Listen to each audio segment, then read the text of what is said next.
ஆண்டவராகிய இயேசு கிறிஸ்துவினை நாம் மையப்படுவதாக இந்த நாளிலும் உங்கள் யாவரையும் பார்ப்பதிலே மிகுந்த சந்தோஷம். எல்லோரும் சந்தோஷமாக இருக்கிறீங்களா? உங்கள் வாழ்க்கையில் எப்படி போயிட்டுருக்குது? ஆண்டவரோட குடும்பத்தில் சமாதானம், பிள்ளைகளோடு ஒரு நல்ல ஒரு ஐக்கியத்தில் இருக்கிறீங்களா?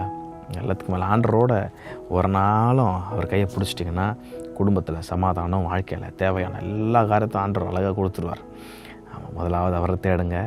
அவர் உங்கள் வாழ்க்கையில் இருக்கிற தேவைகளை சந்திக்க போதுமானவராக இருக்கிறார். தொடர்ச்சியாக கர்த்தர் மேல் நம்பிக்கை என்ற காரியத்தை குறித்து பார்த்து கொண்டிருக்கிறோம். நேற்று பார்த்தோம், கர்த்தர் மேல் நம்பிக்கை வைக்கிற மனுஷனுக்கு என்னென்ன ஆசீர்வாதம். இன்றைக்கி அப்படியே ஆப்போசிட்டாக கர்த்தர் மேல் நம்பிக்கை வைக்காத மனுஷனுக்கு என்னெல்லாம் நடக்கும் அப்படின்றத ஆண்டவர் சொல்ல விரும்புகிறார். எரேமியா 17:5 நான் வாசிக்கிறேன், கவனிங்க. மனுஷன் மேல் நம்பிக்கை வைத்து மாம்சமானதை தன் புயபலமாக்கி கொண்டு கர்த்தரை விட்டு விலகுகிற இருதயமுள்ள மனுஷன் சபிக்கப்பட்டவன் என்று கர்த்தர் சொல்லுகிறார். காலங்கத்தாலேயே சாபமா அப்படின்னு பார்த்தீங்கன்னா, இது ஆண்டவர் ரொம்ப அழகாக சொல்கிறார். கர்த்தர் உங்களை நேசிக்கிறனால, உங்களை ரொம்ப விரும்புகிறனால சில நேரத்தில் அவர் சிச்சிப்பார், வார்த்தையை கொண்டு சிச்சிக்கிறார். தகப்பன் சிச்சியாத பிள்ளை உண்டோ? எவர்களை அவர் சிச்சிக்கிறாரோ அவர்களை அதிகமாய் விரும்புகிறாரோ. இன்றைக்கி அநேக நேரத்தில் மனுஷன் மேலே நம்பிக்கை வச்சுடுறோம் இல்லை? நல்லா சர்ச்சுக்கு போயிட்டு ஆவியில் நிரம்பி ஒவ்வொரு நாளும் துதிச்சுட்டு வசனத்தை வாசிட்டு அதை ஒன்று கூட நம்பாமல், நான் நேற்று சொன்னது போல் போயிட்டு குறி கேட்குற விசுவாசிகள்லாம் இருக்கிறாங்க. என் வலது கையை கொடுத்து என் எதிர்காலத்தை சொல்லு, அவனே நம்பிக்கை இல்லாமல் பிளாட்ஃபாரத்தில் உட்காந்துறான். அவன்கிட்ட போய் கையை கொடுத்து என் எதிர்காலத்தை சொல்லுன்னா ரொம்ப தவறுங்க. அதெல்லாம் ரொம்ப தவறு.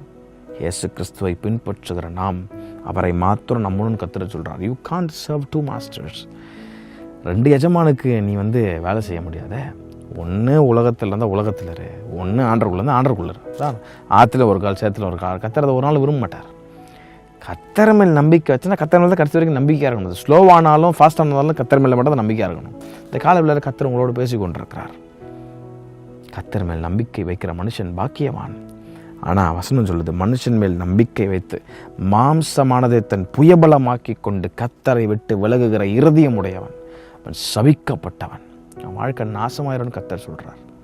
இந்த காலவெளியில் ஒருவேளை உங்கள் நம்பிக்கையெல்லாம் ஆண்டரை தவிர வேறு எங்கெங்கெல்லாம் இருந்துச்சுன்னா இன்றைக்கி ஒப்பு கொடுங்க ஆண்டர்கிட்ட. ஆண்டரை என்னை ஒப்பு கொடுக்குறேன், என்னை கன்ஃபஸ் பண்ணுறப்பா, என் நம்பிக்கை உங்கள் மேலே மட்டும் இருக்கட்டும் ஆண்டவரேன்னு சொல்லுங்கள்.